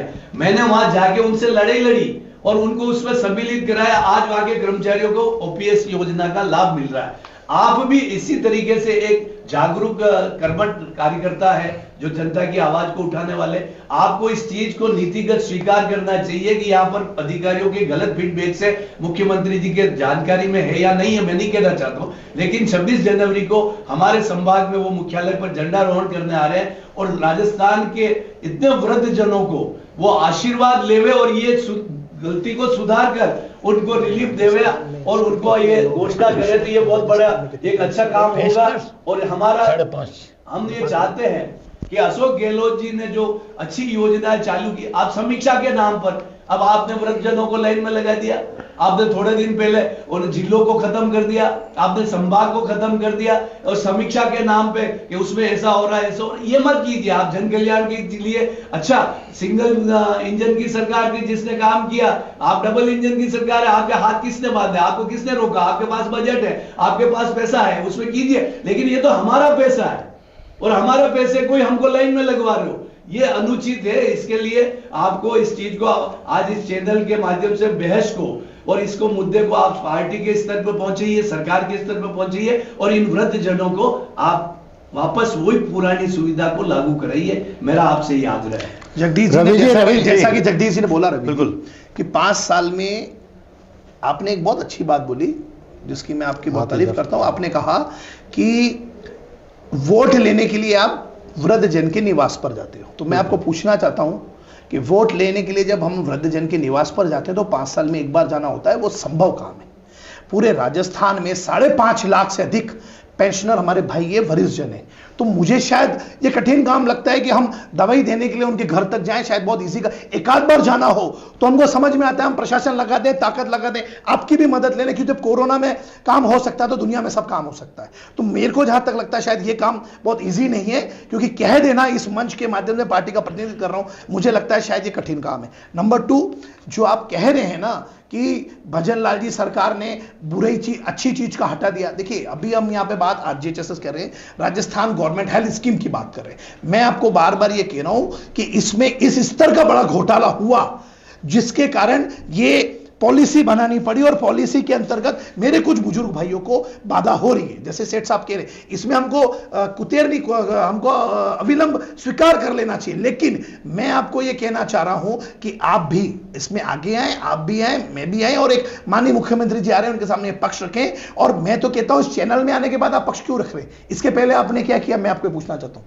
आप करते, आप ज्ञापन देते, सरकार को मेल करते, धरने में बैठते, भूख हड़ताल पे बैठते। आपने तो इंटक का काम कराए ना, तो इंटक तक क्यों सीमित हो रहे हो? आपको तो सरकार ने राज्य मंत्री का दर्जा दिया, पूरा आप उस पर देते, आप पहल करते, पहल करके धरना देते और आगजनी करते, आत्मदाह करते। तो आपने किया नहीं। अब चैनल में आप बड़ी बड़ी बातें कर रहे हैं, आप बड़ी बड़ी बातें कर, मेरी बात सुनिए, आप प्रयास करते ना भाई साहब, प्रयास करके बोलते हैं तो मुझे अच्छा लगता है। व्यक्तिगत इशू मत बने। नहीं, व्यक्तिगत नहीं है, आपने प्रश्न पूछा उसका जवाब दे रहा हूं। सुनिए, मैंने जो आंदोलन किया, मेरे पे 18 मुकदमे आपकी सरकार ने लगाया, 9 बार मुझे जेल में डाला। तो नेता पे लगते हैं भाई साहब, वो तो नेता पे लगते हैं। आप चैनल में बैठकर, ये भंवर जी सेठ और हमने कई मेरी बात को सुनिए, आप या चैनल में बैठकर जो कह रहे हैं, नहीं, हमने दोनों सरकारों के खिलाफ लड़ाई लड़ी है। हम ये देखिए, मुझे लगता है मेरी बात, मुझे लगता है यहाँ पर आप इसको अभी चैनल में कह रहे हो, मेरे को समझ में नहीं आ रही है। आप उस विषय को व्यक्तिगत लाने की कोशिश मत कीजिए। मैं व्यक्तिगत नहीं दे रहा हूँ, आपने ज्ञापन दिया होता और फिर आप ज्ञापन देते ना भाई साहब, ज्ञापन दे के आप प्रश्न रखते। ज्ञापन तो हमारे जो पेंशनर समाज से संबंधित संगठन बने हुए आप, और नहीं, फिर आप विषय को च्युत कर रहे हो भाई साहब। मेरा ये कहना है, आपने ये बोला कि अपन सब चलते माननीय भजन लाल जी भाई साहब के पास में और इसकी बात करते हैं, तो मैं तैयार हूं। आप एक कमेटी बनाए और अपन बात करते हैं, तो भाई साहब मैं पूछूंगा ना, मैं पूछूंगा ना। रवि जी इश्यू मुझे लगता है सुनो भाई, पूरे राजस्थान की बात कर रहा हूं मैं, राजस्थान की बात कर रहा हूं मैं, राजस्थान आपदा का काम। ये इश्यू उदयपुर का नहीं है, हमारे पेंशनर समाज ने सरकार तक ये सब बात पहुंचाई है, ज्ञापन भी दिया है। इशू लाऊंगा नहीं, इसमें व्यक्तिगत वाली कोई बात नहीं है। और जितेंद्र जी, एक बात और बता दूं, ये जो लोगों को लंबित करते हैं ना, वहां पर रखते हैं, तो एक्चुअली क्या है कि अविश्वास हॉस्पिटल्स के प्रति है, मेडिकल स्टोर्स के प्रति है सरकार का। तो हम सरकार को हम चाहते हैं कि सरकार एटेंडम कभी चेकिंग करके और उनके लाइसेंस रद्द करे। अपने आप 2-4 को ठिकाने लगा देंगे, 2-4 डॉक्टर को का लाइसेंस, तो अपने आप जो है व्यवस्थाएं सुधर जाएगी। ये बात सही है कि समाज के अंदर चोरियां होती है, बदमाशियां होती है, उसमें डॉक्टर्स भी, मैं ये नहीं कहता हूं कि पेंशनर भी इन्वॉल्व नहीं, उसमें पेंशनर्स भी इन्वॉल्व होता होगा, लेकिन ऐसे मामलों के कारण सारे राजस्थान के पेंशनर्स को सजा देना ये मेरी दृष्टि में उचित नहीं है। इसका दूसरा सॉल्यूशन निकालना चाहिए। इसका एक और हम सब लोग इसमें सहयोग करें। इसके सॉल्यूशन पर हम बात करते हैं। मुझे लगता है कि डिबेट में जो है हम काफी, ये कहना है, जी बोलिए। बिल्कुल, मेरा ये कहना है इसमें, जैसे कि भाई साहब ने कहा, जगदीश जी भाई साहब ने मेरे से बड़े हैं, इन्होंने कहा कि भाई माननीय मुख्यमंत्री जी आ रहे हैं और हमको उनसे चर्चा करनी चाहिए। तो मैं इस पर सहमत हूं। अगर इसमें कोई ऐसी कमी रह जाती है तो हमको इस पर चर्चा करनी चाहिए। लेकिन मैं ये जरूर कहता हूं कि जिन्होंने नीति निर्धारण किया है कोई ना कोई इसमें ऐसा कारण रहा होगा जो इस बदलाव की ओर गए। मैं बार बार कह रहा हूं कि लाभार्थी इलाज प्रणाली को सरकार ने लागू किया तो कोई ना कोई ऐसी बात हुई होगी, ऐसा बड़ा घोटाला हुआ होगा। अब वो घोटाला किसने किया ये मेरे पास में प्रमाण नहीं है, कुछ ना कुछ घटना तो घटी होगी, तभी तो सरकार ने बोला कि भाई किसी भी बुजुर्ग को जिसको ये लाभ चाहिए वो खुद जाए और उस दवाई को ले। अगर उसमें कोई जटिलता आ रही है तो हम सब मिलकर बात करेंगे। माननीय मुख्यमंत्री जी हमारे बीच के कार्यकर्ता हैं और उसमें और हमारे बीच के हैं। मैं हमारे बीच का इसलिए कह रहा हूं कि मैं सौभाग्यवान हूं कि मैंने उनके साथ में कार्य किया। वे प्रदेश के महामंत्री जी थे, मैं डूंगरपुर का इंचार्ज था, कई बार काम किया, कई बार चर्चा की। तो वो जनता की इस समस्या को जब हम ढंग से विषय रखेंगे तो बात का समाधान निकल सकेगा, और अगर निकलता होगा तो वे भी भाग्यवान अपने आप को समझेंगे और मैं भी समझूंगा, ताकि इस डिबेट का कोई अर्थ निकले। एक मिनट हमें मिलना चाहिए। जी। हम तो ये चाहते हैं कि गलती कोई करे और सजा कोई भुगते। बिल्कुल नहीं, गलती नहीं है भाई साहब, मैं पुनः कह रहा हूं उसको गलती से मत लीजिए बात को, ये गलती नहीं है। नहीं फिर आप गलत जा रहे हैं, मेरा बात सुनिए भाई साहब, गलती नहीं है। आप कह रहे हैं सेठ साहब मैं आपको ये कहना चाहूँ गलती नहीं, मेडिकल स्टोर के खिलाफ लो, लेकिन मेरा ये जन को काय को लाइन में लगा मैं ये आपको आशीर्वाद देकर आपको सत्ता में बिठाया। भाई साहब ये गलती नहीं है, कहीं ना कहीं कोई बड़ा घोटाला हुआ होगा जिस पर सरकार ने कहीं ना कहीं कोई बड़ा चूना लगाया होगा। वृद्धजन के नहीं, आप बार बार पॉइंट मत पकड़िए उस व्यक्ति को।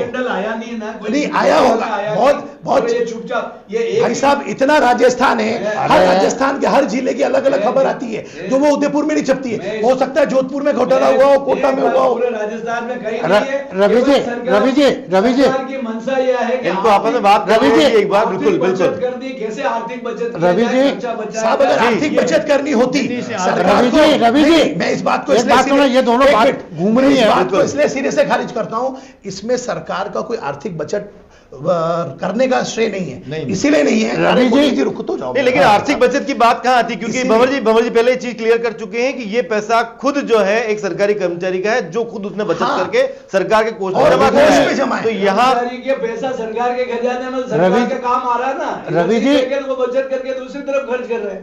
रवि जी खर्च नहीं होता है भाई साहब। रवि जी अभी मुनि जी की बात सुनते हैं। मुनि जी बोलिए। रवि जी सबसे बड़ी बात एक बात बता दूं, अभी अपन बैठ के बात कर रहे थे, भंवर जी ने एक बात बताई कि 50,000 रुपए पेंशनर को मिलता है खाते में साल भर के लिए, बिल्कुल, उसमें से 60% लोग तो यूज ही नहीं करते उसका। तो घोटाला कहां से बड़ा हो गया? कोई घोटाला हुआ ही नहीं। 50,000 रुपए तो उसकी लिमिट है, उसका भी वो यूज नहीं करता। मगर जो यूज कर रहा है 30-40% जो लोग असाध्य बीमारियों में हैं, उन वो ही यूज कर रहे हैं और वही बेचारे लाइन में लग रहे हैं। ये कौन सा घोटाला है भाई? आज सबसे बड़ी बात तो ये कि आप डेटा पे जाइए ना। आज एक आदमी कोटड़ा में बैठा हुआ है, वो उदयपुर आया, इलाज करा के गया, वहां डॉक्टर के पास नहीं गया, उसने अपने बेचे को बेचा, करवा लिया। उसमें कौन सा घोटाला आ गया? दूसरा सबसे बड़ी बात जो मैंने 6 पॉइंट पहले से बोले थे रवि जी, बिल्कुल, पहला नंबर 1 के जो मेडिकल स्टोर्स हैं उनको प्रॉपर रिएम्बर्समेंट समय पे हो, ताकि जो कोऑपरेटिव के थ्रू जो घोटाला हो रहा है ना, और जो कम रेट पे मिल रहा है वो ना हो। नंबर 2, जो दवाइयां लगातार चल रही है किसी भी मरीज को, वो लगातार मिलती रहे, इसमें कोई घोटाला हो ही नहीं सकता, क्योंकि वो ऑलरेडी ले रहा है और लंबे समय से ले रहा है, तो उसमें क्या घोटाला डॉक्टर कर लेगा। नंबर 3, अभी एक मैं क्योंकि थोड़ा सा स्वार्थी हो रहा हूं यहां पे, RGHS के तर्ज पर RGJHS शुरू किया गया, Rajasthan government journalist health scheme, जिसका RGJHS, जिसमें पत्रकारों को 1 साल पहले भजन लाल जी ने घोषणा की थी कि हम पत्रकारों को गवर्नमेंट पेंशनर्स की तरह ही दवा सुविधा उपलब्ध कराएंगे, मगर करीब साल बीत रहा है, अभी तक कुछ हुआ नहीं। तो मैं ये चाहूँगा जिनेंद्र जी हमारी भी थोड़ी सी हेल्प करें और इस बात को पहुँचाएं, क्योंकि अभी तक उन्होंने कोई घोटाला नहीं किया पत्रकारों ने, उनको तो शुरुआत करवाया जाए। नंबर 3, पेंशनर 60 साल के बाद कोई घोटाला करेगा अगर सरकार के कर्मचारी, सरकार भजनलाल जी की नहीं बात कर रहा मैंने पहले भी किया, जिसको आपने मिस कोड किया, मैंने भजनलाल जी के लिए नहीं कहा था, मैंने कहा जो अधिकारी इसके अंदर काम कर रहे हैं या जो संस्था इसमें काम कर रही है वो अड़ंगा लगा रही है, उस पर कंट्रोल करने की जरूरत है। आपने ये कहा नहीं, आपने ये कर दिया, मैंने कभी भजनलाल जी के लिए नहीं कहा। मैंने कहा कोई भी मुख्यमंत्री जो जन उससे चुन के जाता है, वो कभी भी इस तरह का कदम मुनीष नहीं जी, अब हम उठाता। इसके सॉल्यूशन के लिए नंबर बात तीन, करते हैं। नंबर जी, तीन, एक बिल्कुल, मिनट, आपका रणजीत। एक आखिरी पॉइंट ले लेते हैं, उसके बाद हम इस चर्चा एक को मिनट, भी आगे विराम देंगे। जी, मेरी बात पूरी कंप्लीट हो जाएगी। करिए, बिल्कुल। तो वृद्ध जन जाकर कोई घोटाला करेंगे, उसकी सजा आरजीएचएस में कौन कौन होता है? नहीं, मेरी बात सुनो। मेरा प्रश्न है, आप पहले आप अपने आपको ब्रीफ राजस्थान गवर्नमेंट आरजीएचएस में कौन कौन होता है? आपको ये जानना है तो मैं बताता हूं। मैं बता रहा हूं, मैं आपको बता रहा हूं, मैं गवर्नमेंट एम्प्लॉइज भी है। प्रश्न का बताइए। सुनिए, अब ये बात बहुत पहले ही क्लियर कर दी थी कि 5.5-6 लाख तो वर्किंग एम्प्लॉइज हैं और 5.5-6 लाख के आसपास अरे सर, आरजीएचएस में कौन कौन है? राजस्थान गवर्नमेंट हेल्थ कौन स्कीम आएगा है, इसमें? तो जो गवर्नमेंट कर्मचारी है वो ही आएगा। एक कार्ड में कौन कौन होगा? मेरी बात सुनो, एक कार्ड में क्या? पेंशनर पे बात हो रही है इस समय पे। अरे सर, मैं पेंशनर मेरी की बात बता रहा हूं। पेंशनर के लिए कह रहा अभी जो मेन मुद्दा जा रहा है, मैं मेरे समझ प्रश्न गया आपको को- बात। मैं तो आपसे पूछता हूं सेठ साहब, आप रुकिए, मैं बता रहा हूं आपको। आरजीएचएस में आपको जो कार्ड इश्यू हुआ उसमें आपके अलावा कौन कौन है, मुझे वो बताइए, फिर मैं आपके प्रश्न का उत्तर देता हूं। कौन कौन है? इंटाइटल अगर कौन कौन है? गवर्नमेंट कर्मचारी है तो 25 साल तक की संतान, 21 साल तक का लड़का और अनमैरिड डॉटर। यस। और यस, अब आप रुकिए, मैं ये कह रहा हूं कि जो पेंशनर है, भाई साहब इसकी गंभीरता को समझना पड़ेगा। जो पेंशनर है, पेंशनर के साथ में जो और इंटेंटल है, क्या ऐसा तो नहीं हुआ भंवर जी भाई साहब कि उनके साथ में उन्होंने कि मेडिकल वाले या फिर किसी स्टोर के साथ में या फिर किसी अस्पताल के साथ साठ-गांठ करके, मैं भी जब नेट में पढ़ के आ रहा था, ये रहा वो कागज, ये आप भी पढ़ लेना, ये कागज है, इस पे लिखा हुआ पढ़ लेना कि उनके साथ मिलकर के ऐसा तो नहीं हुआ कि कोई घोटाला हुआ हो या कोई चूक की गई हो। मैं पेंशनर के लिए नहीं कह रहा हूं, तो बात सुनिए ना, तो उस कारण से ये लागू किया हो तो अपन इसको ठीक करेंगे ना। तो भाई साहब, जोधपुर में घटना होती है, उदयपुर में नहीं चलती है, बीकानेर में होती है तो उस पर नहीं आती है। वो आजकल एरिया के अखबार हो गए हैं और सरकार ने किया है तो दुर्भावना पूर्वक नहीं किया, आप इसको समझिए। जगेंद्र जी, आपकी बात का मैं जवाब दूंगा, पहले आप अपनी बात कंप्लीट कर लीजिए, एक बार आपकी बात कंप्लीट कर लीजिए आप। जी हाँ, बिल्कुल, गवर्नमेंट सर्वेंट भी हैं जी। तो ये गवर्नमेंट सर्वेंट के माता पिता और गवर्नमेंट सर्वेंट के सास ससुर, अगर उनके कोई औलाद नहीं है, उधर उनका बच्चा नहीं है, तो उसके लिए लागू है। लेकिन जो पेंशनर्स है 5.5 लाख, उन पेंशनर स्वयं भी 60 साल का है, बिल्कुल 60, 70, 75 साल का है। और आप देखिए उसमें से कितने लोग तो 70 साल तक भगवान साहब, उनकी पत्नी को भी तो लाभ मिल रहा है ना। तो पत्नी तो अरे मैं यार, ये तो क्या बात ऐसा हुआ, तो मेरा ये निवेदन है, आपको मैं बता रहा हूँ, बात सुनिए भंवर जी भाई अरे साहब, पत्नी और पति, ये जो सरकार ने लागू किया ना, इसके तो- पीछे कारण जो मैं समझ पा रहा हूं, जो मैंने स्टडी की, जब आप लोग, मैं आपको क्या कह रहा हूं, जो मैंने अध्ययन किया, ये मुझे लगता सरकार है ने लागू नहीं किया, ये पहले से लागू है। मैं आपको जानकारी दे रहा हूँ, तो ये बात इनको बताओ, ये पहले से मेरे लागू है। पड़ोसी भाई को बताओ, ये केवल ये बार वो क्या कह रहे हैं जो सुनो? हाँ, ये पहले से लागू है। और ये जब हम राजकीय सेवा में थे तो हम अपनी दवाएं जब लिखवा देते तो मेडिकल बिल बनता था और उसका रीइंबर्समेंट होता था। उस समय ये कार्ड सिस्टम पहले कैश मिलता था, ठीक बात है। उसमें हमको पहले खर्च करना पड़ता था और उसके बाद में हमको रीइंबर्समेंट होता था। अब हम जो रिटायर्ड हो गए तो राजस्थान गवर्नमेंट हेल्थ स्कीम आ गई, उसके अंतर्गत हमको ये कार्ड मिला। और वो इसलिए मिला कि हमारा कंट्रीब्यूशन है, आज जो गवर्नमेंट सर्वेंट काम कर रहा है उसका भी कंट्रीब्यूशन है। जैसे मान लो एक आदमी को 1 लाख रुपए नौकरी मिलती है तो उसका 3% जो है ये इस फंड में जा रहा है मंथली, तो मंथली तो गवर्नमेंट को हम दे रहे हैं। उसके एवज में ये एक समझौता है गवर्नमेंट के बीच में और कर्मचारी संगठनों के बीच में, उसकी पालना करी। अब कहीं करप्शन है, कौन लोग इन्वॉल्व है, सरकार को उसको पता है कि नहीं पता है, या अधिकारियों ने आपको बता दिया इसलिए सरकार ने उसको मान लिया, तो उसको उजागर। तो जैसे आज उदयपुर में तो आज दिन तक मुझे कोई घोटाला दिखाई नहीं दिया, जोधपुर में जितेंद्र जी की बात का भी जवाब तो किसी एक जगह घोटाले की सजा राजस्थान के आप 5 लाख 5.5 लाख पेंशनर को दो, ये तो उचित नहीं है ना। तो इसके बारे में सरकार को सतर्क होकर के, सरकार की अपनी अपनी टीम है, सरकार की पूरी फैमिली जो है सारे राजस्थान के अंदर, तो वहां पर उसको पता। आज उदयपुर में एक भी घोटाला मुझे नहीं दिखाई देता है। अगर कोई करने वाला आपको नहीं बताएगा साहब, आपको बता के थोड़ा नहीं, वो तो छोटी मोटी पता लग जाता है। मेरे कहने का मतलब वो तो आंकड़े सरकार के पास क्या होंगे। बात है। मैं आपको जितेंद्र जी, छोटी मोटी अगर घोटाला होता है तो उसको घोटाले में श्रेणी में लेने के बाद पूरे जो पेंशनर समाज है, आखिर मैं वो पुनः क्यों आपके इसके लिए? चैनल के जी। माध्यम से कहना चाहता हूं, जी। भजन लाल जी की सरकार वृद्धजन हो या महिला हो या युवा हो, उसके प्रति कटिबद्ध है। मैं आपको बहुत डंके की चोट से तो कहना वो तो चाहता हम हूं। भी कह रहे बात हैं। सुनिए, हाँ। दूसरा मेरा ये कहना है, मैं आपको पुनः कह रहा हूं ना, मैं आपको कह तो चुका हूं कि हम सब मिलके माननीय मुख्यमंत्री जी पधार हैं बस, 26 बस, तारीख ठीक को, बात है, ठीक बात है। एक प्रतिनिधिमंडल मिला के अपन उनको मेमोरेंडम देते हैं, कहते हैं साहब इस पर एक विचार हो सकता है, क्योंकि इतनी अगर जनता प्रभावित हो रही है तो उसमें क्या दिक्कत है।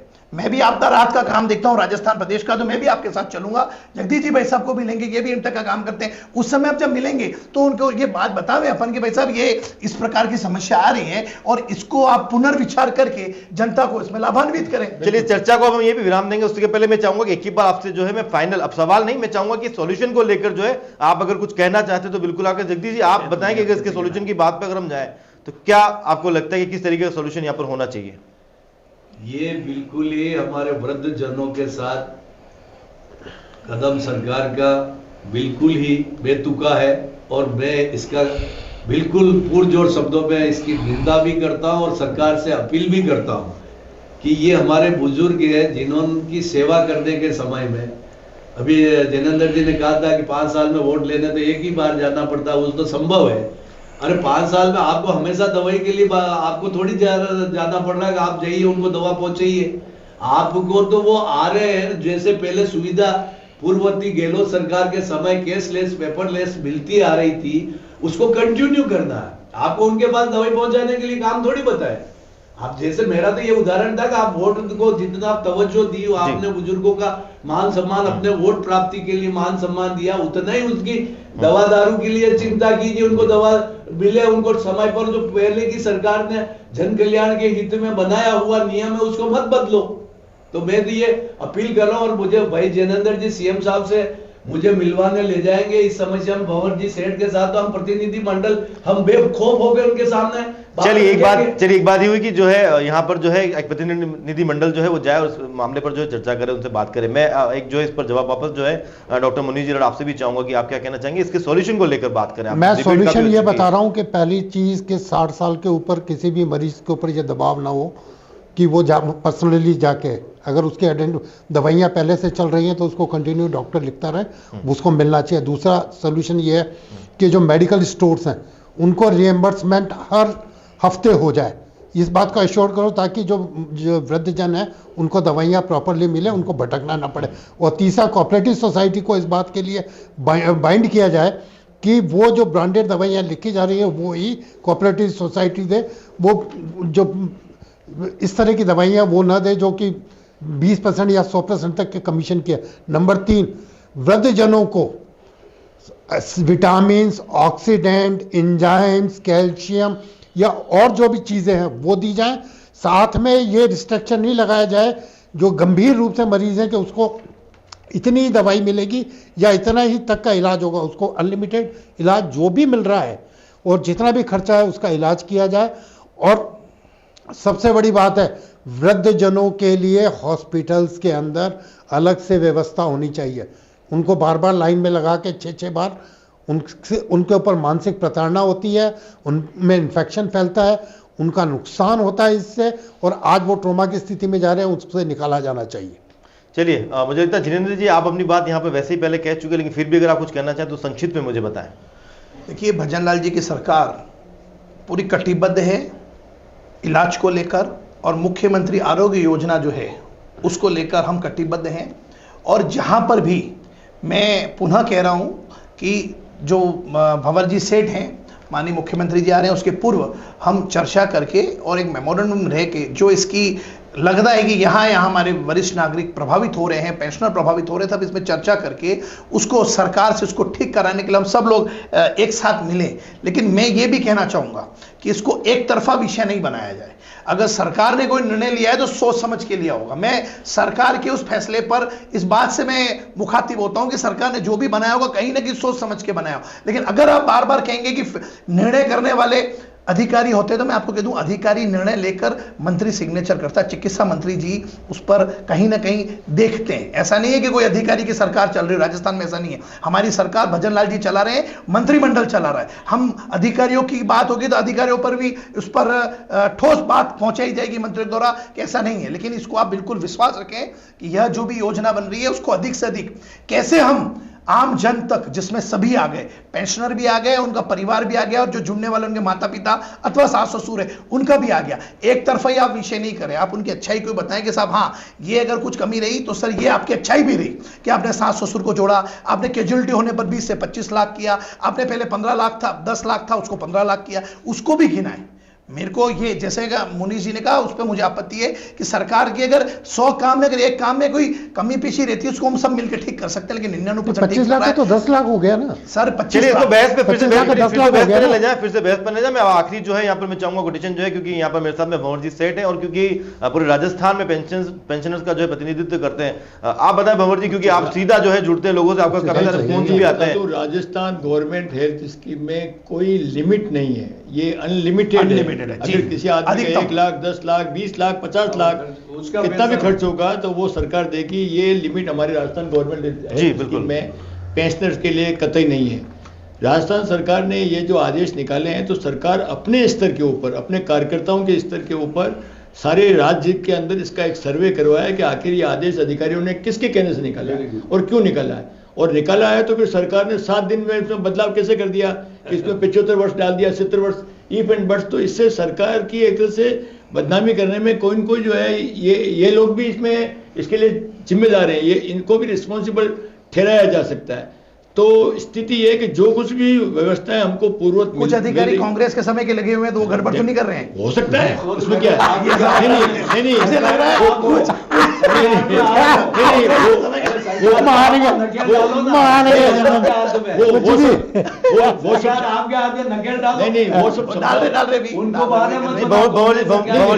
भंवर जी की बात पूरी होने देते हैं। भंवर जी की बात जी, वो सब संभव है और कोई कांग्रेस के रिजिम के हैं, क्योंकि कर्मचारी किसी रिजिम का नहीं होता है। कर्मचारी का जिसका भी सिलेक्शन हो जाता है जिस रिजिम में, तो अभी वो भजनलाल जी के पक्ष में रहेंगे, उस समय अशोक गहलोत के पक्ष में रहे होंगे सरकार, तो ये तो सरकार के ऊपर बदलता रहता है। लेकिन सरकार को इसमें निश्चित रूप से सतर्कता बरतनी चाहिए और जो अधिकारी इसके लिए नियुक्त किए गए हैं वो पहले राजस्थान के अंदर अपने कार्यकर्ताओं के माध्यम से कुछ इस प्रकार का सर्वे करवाएं जिससे सरकार को बार बार अपने आदेश को बदलना नहीं पड़े। सरकार जब अपने आदेश को जारी करती है और 10 दिन बाद उसको बदल देती है तो उसमें सरकार की भी बदनामी होती है। तो मैं नहीं चाहता कि इस प्रकार की बदनामी सरकार मत को सहन करे। और सरकार, अभी ये जितेंद्र जी ने कहा कि आदरणीय मुख्यमंत्री यहाँ पर आ रहे हैं, तो ये हमारे लिए बड़ी सौभाग्य की बात है कि उदयपुर में माननीय मुख्यमंत्री जी पधार रहे हैं। उसके पहले ही हम अपना एक मेमोरेंडम बना करके आपके माध्यम से उनको भेज दें, इसमें जो परेशानियां आ रही हैं उनसे उनको अवगत करा दें। तो देखिए हर समस्या का समाधान है, उसका सॉल्यूशन है। हमारा ये उद्देश्य नहीं है कि इस व्यवस्था से जो कुछ कमी आई है उससे हम सरकार को बदनाम नहीं करना चाहते। सरकार तो हमको दे रही है और ये हमारे हक हैं जो हमने अर्जित किए हैं, जो हमने अपने संघर्ष के माध्यम से, अपने धन के माध्यम से अर्जित किए हैं, उसका लाभ हमको पहुंच रहा है। तो कई बार अधिकारियों के गुमराह करने से भी सरकार गुमराह हो जाती है और ये आदेश जो निकालती है ना वो सरकार के पास फाइल जाती है, सरकार तो केवल दस्तखत करती है उसको डिटेल में देखती भी नहीं है कि इसके क्या दुष्परिणाम होने वाले हैं। तो जितेंद्र जैसे कई ऐसे लोग हैं जो इस फील्ड में काम करते हैं, ऐसे कुछ लोगों से फीडबैक सरकार को लेना चाहिए और फीडबैक के आधार पर अगर सरकार आदेश निकाले तो सरकार का भी वाई होगी और बुजुर्ग लोगों को भी लाभ होगा। तो मैं समझता हूँ कि ये सार्थक चर्चा रवि जी आपने करवाई। एक इशू रवि जी, अच्छा राजस्थान गवर्नमेंट के जो पत्रकारों के लिए हेल्थ स्कीम आई है RGJHS, तो मैं जितेंद्र जी से चाहूंगा कि क्योंकि 1 साल तो हो गया, सरकार ने बजट में घोषणा की थी मगर अभी तक उनका लाभ पत्रकारों को नहीं मिला। ले जाने का काम, अरे साहब पत्रकारों को मैं ले जाऊं, मेरी क्या मजाल, आप हमको ले जाओ जिसकी बात करो। आपके बात तो ऐसा बात करके टालो मत, ये बात करके टालो मत, आपको ले जाना पड़ेगा क्योंकि मुख्यमंत्री तक पहुंचना सबसे मुश्किल काम है। इसमें अपने को जनता को नहीं, हम 26 जनवरी मेरा ऐसा कहना है 26 जनवरी का इंतजार मत करो। एक डेपुटेशन चलते हैं अपन, और टाइम ले लो आप, जहां पर भी होंगे मुख्यमंत्री अपन अवगत करा देंगे। अननेसेसरी जो है, मतलब आप क्या चाह रहे हैं कि पहले मिलने और 26 जनवरी को घोषणा करवा दें? 26 जनवरी को घोषणा कर दें सरकार। ये भी किया जा सकता है, बहुत अच्छा सुझाव है। ये भी किया जा सकता है, बहुत अच्छा सुझाव है। Application आप वहाँ चल के पहले भी बात कर सकते हैं। हाँ, पत्रकारों का मामला है और बुजुर्गों का मामला, दोनों मामले। तो 25 को ही आ रहे हैं, एक दिन पहले भी आ रहे हैं, पहले भी मिलवा सकते हैं, 26 को व्यस्त रहते हैं। और हम लोग बुजुर्गों का एक बहुत बड़ा सम्मेलन यहाँ कर रहे हैं, इसमें सारे देश भर के बुजुर्ग आ रहे हैं। हमने मुख्यमंत्री जी को भी लिखा है, गुलाब जी कटारिया को भी लिखा है, राज्यपाल को भी लिखा है। तो हम चाहते हैं कि वो आए और हमारी समस्या को सुने और उसका समाधान। चलिए अब इस चर्चा को आप सभी अधिकारी मुख्यमंत्री जी ने लगा रखे, इसलिए उनके अधिकारियों द्वारा ये फीडबैक दिया है। तो नहीं, कुछ कांग्रेस का समय क्या है, समय नहीं मिल रहा है, उसको ठीक कर रहे हैं। चलिए अब हम जो है बाकी की जो चर्चा है वो हम और इसको आगे और बढ़ाते रहेंगे, क्योंकि फिलहाल मुझे लगता है कि मुद्दा जो है काफी जो है बड़ा मुद्दा है। फिलहाल मेरे साथ में जो गेस्ट बने थे, डॉक्टर मुनीर जी आपका बहुत बहुत धन्यवाद। मेरे साथ में गेस्ट बने हुए थे भंवर जी सेठ साहब, आपका बहुत बहुत धन्यवाद। जगदीश जी इस चर्चा में शामिल होने के लिए आपका बहुत बहुत धन्यवाद। और मेरे साथ में यहाँ पर बने हुए थे जिनेंद्र जी शास्त्री, और काफी सारे सवालों के जवाब उन्होंने यहाँ पर दिए। अब मुझे लगता है कि आप सबका एक बार धन्यवाद करने के बाद में जो है आखिरी बात उसको पूरी कर लेते हैं कि जिस तरीके से जो है यहाँ पर एक चर्चा यहाँ पर हमने की थी, क्योंकि जिस तरीके से बुजुर्गों की परेशानियों को लेकर बात शुरू हुई थी कि आखिर जो बुजुर्ग है वो अपना मर्ज जो है आखिर कहाँ दर्ज करवाने के लिए जाए, बहुत बड़ा मुद्दा है, कोई छोटी बात नहीं। मुझे लगता है कि कुछ जो है तकरीबन 40 से 45 मिनट की ये जो चर्चा हुई है, लेकिन मैं चाहता हूं कि इस चर्चा का जो अंश है वो कहीं ना कहीं जो है यहाँ पर जो मेरे साथ में गेस्ट बैठे हुए थे उनके साथ जो है सरकार तक पहुंचे। सरकार इसके बारे में जरूर सोचे, क्योंकि जिस तरीके से 95 साल के वोटर्स के घर पर जाकर भी अगर वोट उठ लिया जा सकता है, तो फिर 70, 75, 72 आखिर इन आंकड़ों में क्यों जो है इन बुजुर्गों को यहाँ पर उलझाया जा रहा है? क्योंकि वो भी तो आपके लिए उतना ही एक वोट कीमती है जितना 95 साल के एक वोटर का, एक बुजुर्ग का वोट कीमती है। तो आखिर जब वहां वोट की इतनी कीमत है, तो यहाँ पे हर एक बुजुर्ग की 700 की जो कीमत है वो सरकार को यहाँ पर समझनी होगी, और ये देखना होगा कि अगर घोटाले जो है मेडिकली जो आपकी जो जिस तरह की संस्थाएं हैं वहां पर अगर हुए हैं, तो उसके लिए इन बुजुर्गों को जो है दर दर भटकना नहीं पड़े। नमस्कार।